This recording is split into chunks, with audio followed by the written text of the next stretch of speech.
This is an unbelievable scandal. Yeah, it is. Obama has nothing to compare to this. I'm sorry, there's nothing. Well, he's got, now McCain's got the press on his, watching his flank, though. They've always loved him. Yeah. They've always loved him. Yeah. And they are warmongers. I mean, Okay? McCain going to see the al-Baghdadi, whatever he was called back then, it reminds me of Dennis Rodman going to see Kim Jong-un, but far more pathological. But this is much more action-oriented, right? That's what I'm saying. This is not some vain, ego trip. But I mean, here, both sides. McCain should even pretend that he's not sitting amongst cold-blooded killers is sickening in itself. Just sickening. Yeah. And here's what I would say to Rand Paul. Okay, little Rand, you want to be taken seriously. Here's what you should do. When you go to the Senate, you sit down in the Republican caucus, and across the room there is McCain with Lindsey Graham. And therefore, what I recommend is there are two remedies that the Senate has for dealing with a case like McCain. And that is, the first one is censure, right? If the majority of the Senate votes, I think it's the majority, this depends on their rules, they can censure a sitting senator, right? That is what was done with Senator Joe McCarthy, right, of Wisconsin, the red baiter. He was officially censured by the Senate in the mid-'50s. Then there's a more extreme remedy, which is expulsion from the Senate. And I happen to know a friend, the senator that I knew best was Harrison Williams, Democrat of New Jersey, a strong pro-labor Democrat who was Watergated through Abscam, right? Abscam, Brylab, Pendorf, these things back during the first term of Reagan. And he was forced, well, he was on the floor of the Senate in the course of a roll call vote, and it became obvious that he was going to be expelled, so he resigned. But that could be done with McCain. Look, compare, whatever the maximum, even assuming that what Harrison Williams, the late Harrison Williams, was accused of. Suppose that's all true. Fine, it wasn't, but let's just assume for argument. Compare that to McCain, right?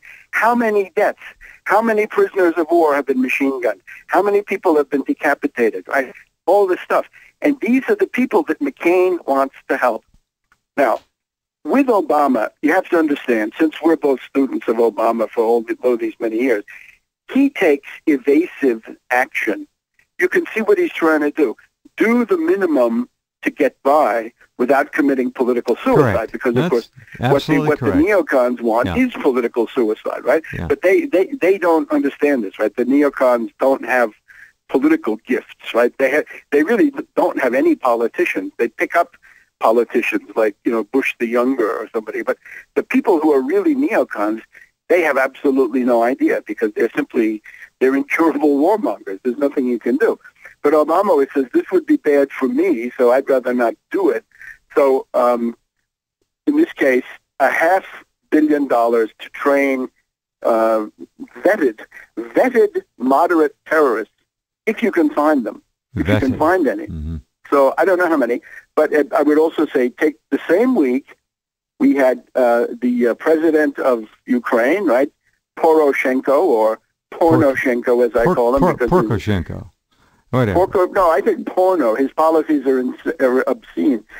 But Poroshenko came over here with the idea that he was going to get a massive load of heavy artillery, heavy tanks, jet fighters, he went home helicopters, missiles. He got nothing. No. And I think that's the real Obama, right, is, give him the show, right? Let him address the joint session of Congress. It's an obscenity if you want, but in today's world, it's much better to give him the address. Well, it seems but don't give him all that. It seems that Obama is just dodging left hooks, or right hooks, I should say. I think so, and let's look at the deeper level, right? Since I've already given away my idea, right? They don't tell the poor guy when there's been an assassination attempt against him or his family, his daughter, his wife, his mother-in-law, whatever it is, right? The community. They don't tell him. How can anybody think that Obama is running anything when he can't even run his own household cavalry, right? He can't run his own household, security operation. Point well taken. this is the big thing about the Secret Service, which I would want to stress. What you have to understand about the Secret Service is this is not a matter of incompetence or technical bungling or anything of the sort.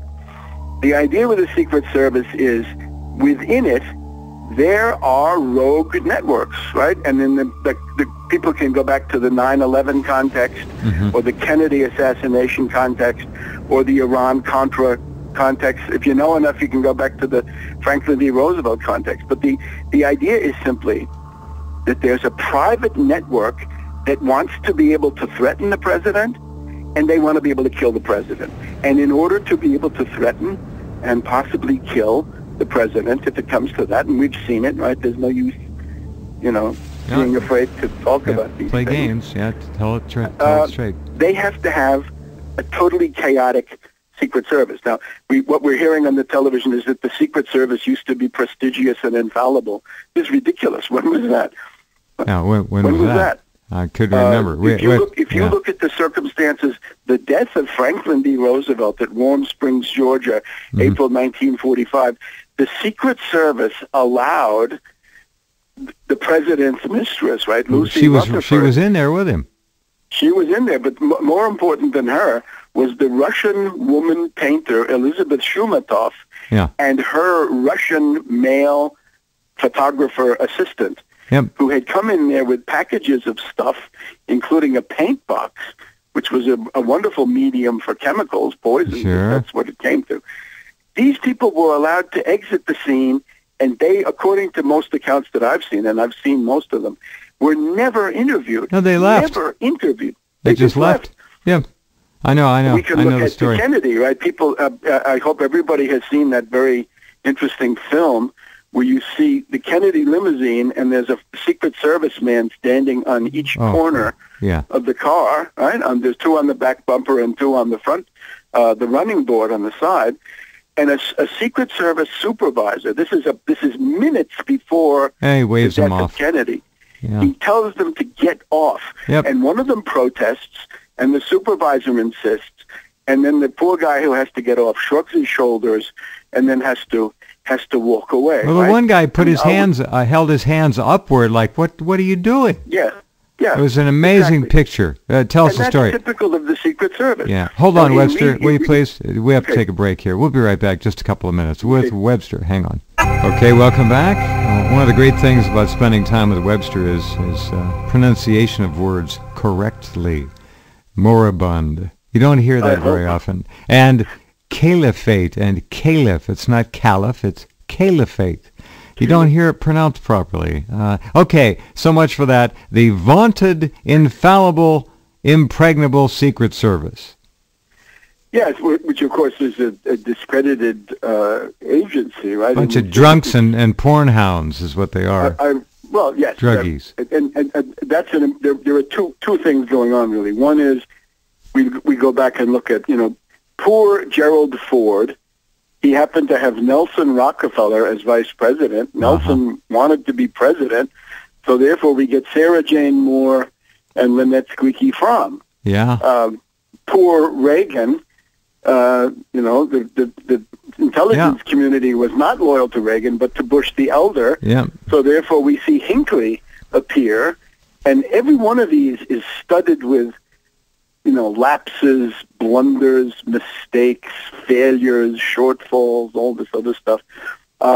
We could go on, for a long time about this, right? But those Ford and Reagan are interesting because the CIA candidate was in both cases the vice president, and we get, these assassination attempts that we know of.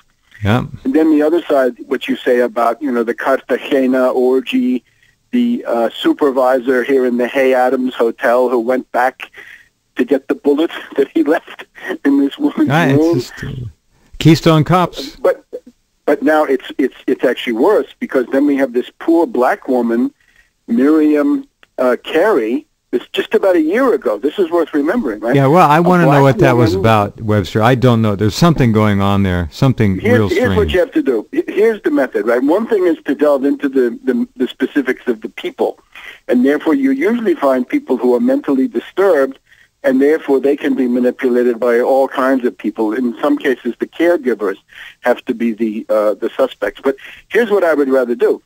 Take the time frame, and you'll see what the issue is. And the issue generally turns out to be something with war and peace, right? Something that the rogue network, and we're talking rogue network, invisible government, parallel government, secret government, deep state, whatever you want to call it. And we know this exists, right? And they have not been touched since 9/11, right? Nobody has laid a glove on them, I would say. The hostility of the rogue network against Obama appeared at the end of 2009 with Mutalab, the underwear bomber in the Christmas Day skies over Detroit. Remember him? Mm-hmm. And you'll remember a couple of days afterwards on MSNBC, we had the report, you can find this all on Tarpley.net, on MSNBC, that the Obama White House had concluded that letting Mutalab on that plane to attempt to blow it up was deliberate. It had been deliberate on the part of U.S. intelligence community. We later found that the State Department wanted to pull his visa, but another agency said, no, he keeps his visa because we're going to follow him to the really big fish. And then, of course, you see what happens. Now, I think that was sort of generally softening up Obama for war and to essentially continue the Bush era wars. But let's just look at it. Suppose we say right now, right? Obama, as we've heard now, we had he was in the elevator with the pistol-toting, 3 times convicted felon in Atlanta on the 16th of September. Well, what's the issue? What's the issue on the 16th of September? What's the issue now on the 20th of September? By the way, on the 20th of September, there were 2 incidents, not one. The second one has largely disappeared from the narrative. The first one is the guy who jumps over the fence, runs into the front door, runs to the East Room, runs to the Green Room, and all the while he's got 3.5-inch knife. All right, that's bad enough. But there's another one, which is a car that breaks into the Pennsylvania Avenue secured area and tries to tail other vehicles into the White House, and the guy in that car refuses then to leave, right? Because those are very dangerous because they could be car bombs. I mean, they can be, a couple of 100 yards closer can make all the difference with such a car bomb. So, I mean, what would you say the issue is right now? Well, turn on the TV. What are you going to find? You're going to find a neocon saying, Obama's feckless, Obama's not enough of a warmonger, we need a real warmonger. Yeah, he's got our hands tied. We've got a bomb Iran, we got to get tough with Putin, and I'm sure you're going to start hearing, we got to show those Chinese they can't push around our wonderful heroes of democracy, right? Oh, yeah, that's coming next. And they're going to tell the Chinese, stop meddling over this godforsaken piece of rock, right? Whatever this Senkaku Island is or whatever it is, right? I didn't mean to take sides with the way I referred to it. Right? I'm strictly neutral between China and May I just rewind real quick? Let me just continue. All right. Let me just, if you can just hold on to it. Yeah. The point of this is that there's a great question of war and peace going on right now, right? War and peace hangs in the balance, and that's when they appear. Now let's go back just a little bit, right. And this is the one that we've just learned about, right? The 7 bullets fired into the back porch of the White House, right? The Truman balcony. 7 bullets fired from Constitution Avenue and the Ellipse on 11/11/11. Oh my God. November 11th, 2011, right? A date, it's obviously redolent with free Masonic symbolism. Oh my Lord. And when the Washington Post had to put up the article, they posted it at 11:11. I don't know, was that ironic? Are they making jokes, right? This woman, Leonie, right? You see her on TV now, right? She's the one who did the research. All right. So on the night of 11/11/11, 7 bullets on 11/11/11. I don't know. There must be something happening with that. But